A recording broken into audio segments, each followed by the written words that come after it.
Welcome to Muslim Apologetics Australia. So, this topic is more about the dangers in supporting these movements, such as Black Lives Matter. We know that the Black Lives Matter movement started from many years ago, but it's obviously addressed for black rights. Especially in the latest, police brutality cases, things like this, the blacks obviously feel that they want their rights, and rightly so. Racism should be outlawed. Racism should not be encouraged. Racism is a cancer and it should be removed. Yes, we can totally understand this.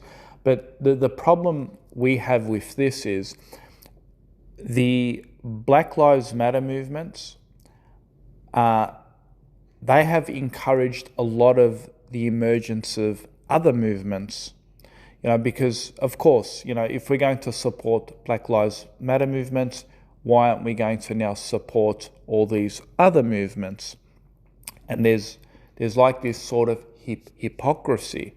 There's a drive to say, well, no, if we're going to give those people rights, if we're going to stick up for their rights, then we're going to have to stick up for rights of LGBTIQ, rights of feminists, rights of transgenders, rights of Jews, the rights of Muslims.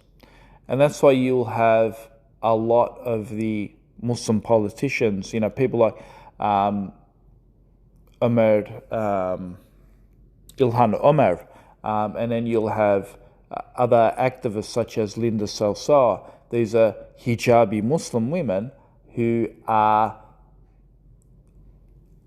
advocating and supporting openly the Black Lives Matter movements, but this comes as a Trojan horse, because if you're going to support Black Lives Matter movements, you're going to have to support LGBTIQ.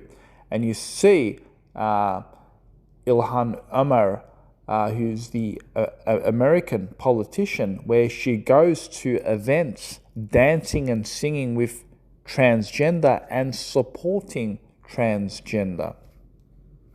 You see the same for Linda Salsar, who is actually supporting LGBTIQ. You see Muslims lifting up rainbow flags. So in Australia, for example, we have now the Indigenous round, where these footy players are wearing Indigenous clothing. This is part of them trying to support and recognise and to root out racism. But what happens is when football gets involved in this sort of politics, this sort of drive, they invite other things that we need to support. And so that's why you'll have things like women's rights, where we need to have now a round to support women's rights. We need to now support LGBTIQ. That's why you'll have soccer players. I mean, it hasn't really come to footy players yet. I mean, we do have LGBTIQ in the crowd. We have their flags, their rainbow flags being raised. We can already see that. But what we haven't seen in AFL is the rainbow jersey. Now, they've got the Indigenous jerseys to support the Indigenous, as you can see here in the photos. These are Indigenous to support the Indigenous. But soon, all of this will be painted with rainbow colours, because soon they're gonna say, and this is about conditioning of the people, right? If they came out and put everyone in rainbow clothes, people are gonna be like, oh, what's this? Why are we getting, politics involved in? Why are we getting LGBTIQ involved in politics? Why don't we keep people's ideals and preferences at home? What do we have to introduce that into sport and blah, blah, blah? But no, so this is what happens.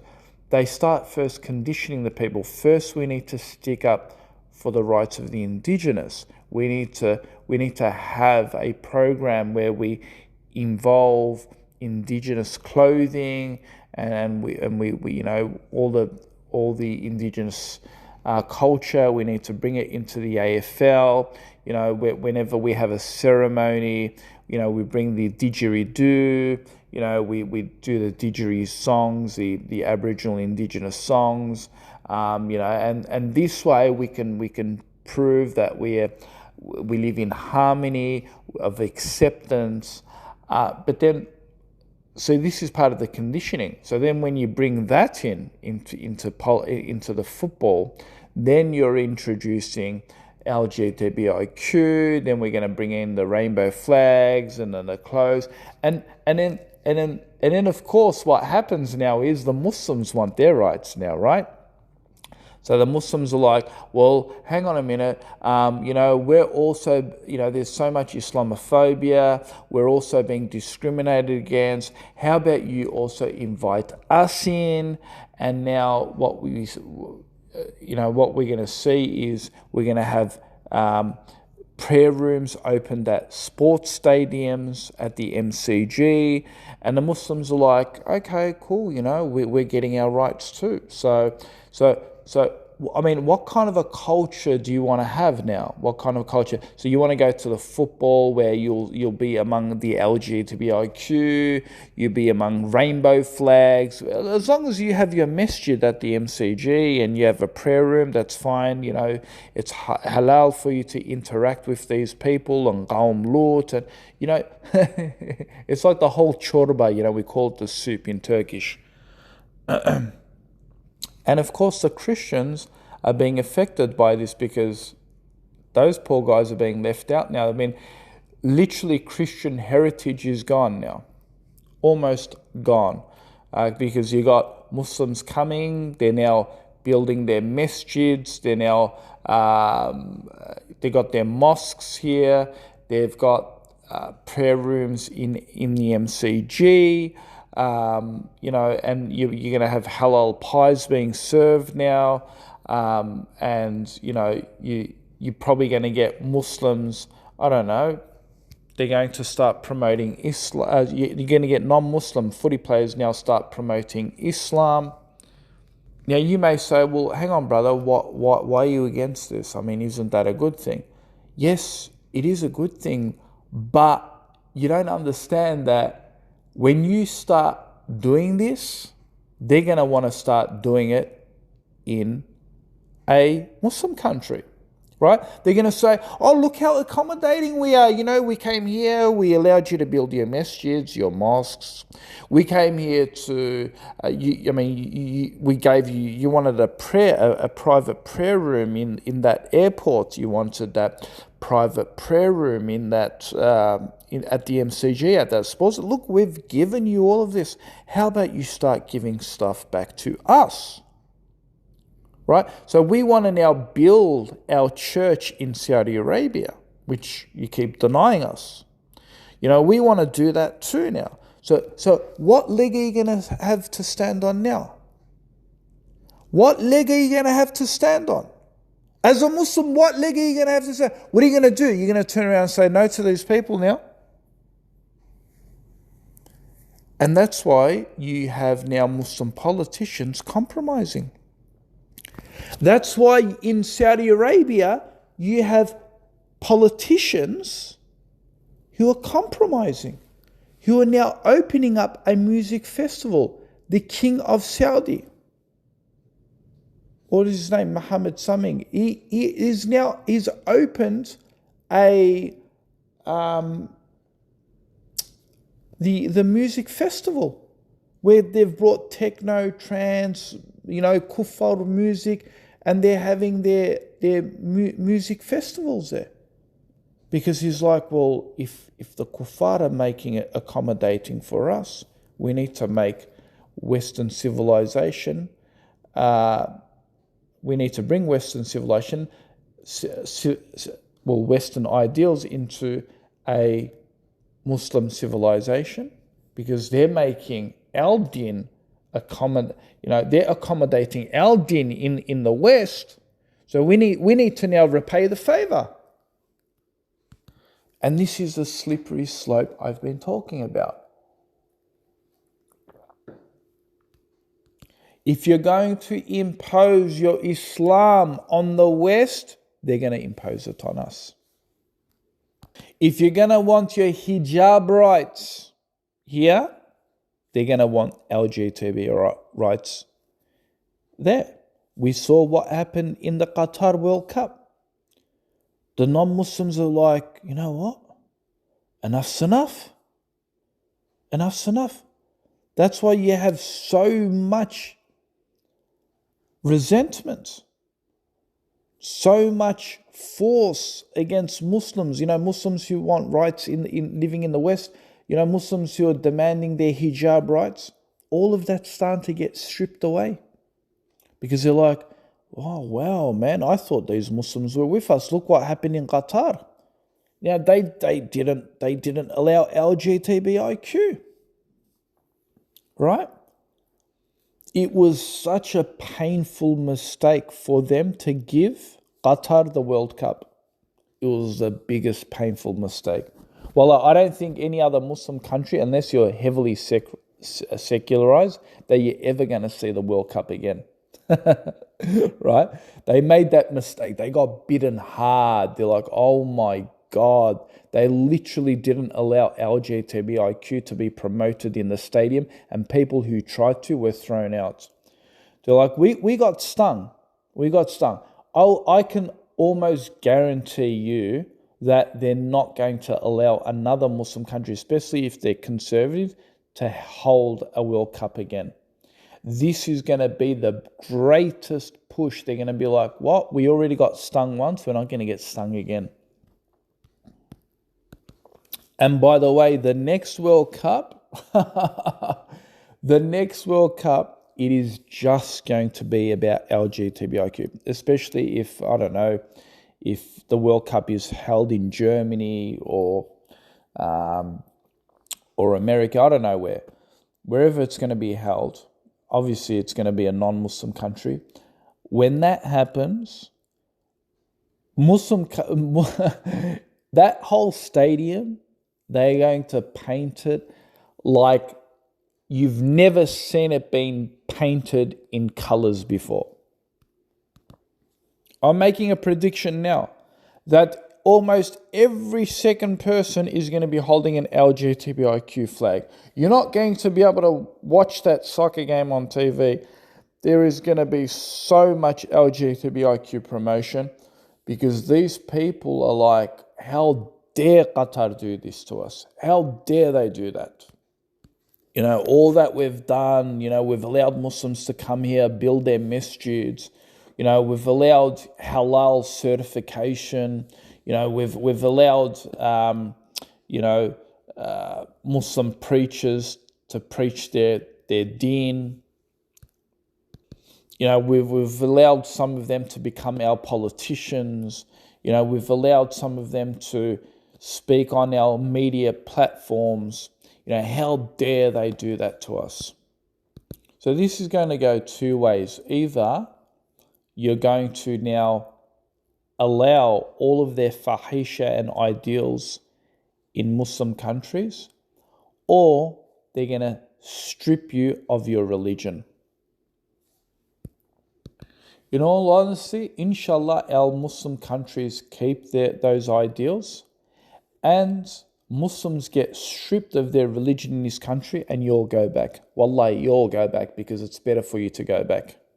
And this is probably a plan from Allah subhanahu wa ta'ala, teaching Muslims not to reside amongst the kuffar. Because this is all part of the compromisation, and they did this same attack against the Prophet sallallahu alaihi wasallam 1400 years ago. The kuffar came and compromised and said, this year we will worship your God, your Allah. The following year you worship our idols. And that's when the Surah Al-Kafirun was revealed. I do not worship what you worship, you will not worship what I worship. But now it's of course, So this is a slippery slope. This discussion was about the slippery slope, where Muslims are coming here and they're trying to push their religion on the West. This is now going to come at a price. And this price is now going to be paid by our Muslim countries, who are dictated by Western politicians. Anyway, folks, this is what I've been saying. I don't have a problem if you're going to come here and push your religion, but you need to have a foundation. You need to have those Muslim countries upon Sharia. You need to have those politicians who are Muslim and who live by a Khilafah system. But you don't have that. You don't have that. And then when you're pushing religion into a Western country, then what you're doing is getting them to focus on Muslim countries who already, majority of them are corrupted by Western influenced politicians. You're just destroying those Muslim countries even more. I have no problem in bringing your Islam here. Of course, we all want to spread Islam into the West. We all want our mosques to come here and to infiltrate and bombard them with Islamization. Of course, we want that, because that's what secular liberalists are doing in Muslim countries. They're bombarding with LGBTIQ and bombarding with Western ideals. Of course, we need to change this. We need to spread Islam here. But we haven't fixed up our Muslim countries. We don't have a proper Sharia system. We don't have a Khilafah. We don't have any of this. And the Muslims are coming here and, they want that Grand Mufti Mosque. They want that, prayer room in the MCG, in sports stadiums. They want their hijabs to be recognized in parliaments. They want their niqabs to be recognized in France. Right? And then you have the Muslims, these same Muslims, who are now saying, oh, look, they're giving us our rights here. But, we kind of feel hypocritical because we're not now giving them their rights in Muslim countries. So these same Muslims are now advocating for LGBTIQ to be accepted in those Muslim countries, the churches to be accepted in those Muslim countries. They want to change Hagia Sophia back into a Christian church because Muslims have mosques in Christian countries. So now they want Hagia Sophia now, that is in a Muslim country, to be changed into a Christian church, because now they feel offended, because how are they now going to talk to how are they going to face their Western friend? How are they going to look in the eye of their Christian friend and say, oh, look, you're giving me my rights, you're giving me my mosque here, but President Erdogan just turned your greatest holy church into a mosque.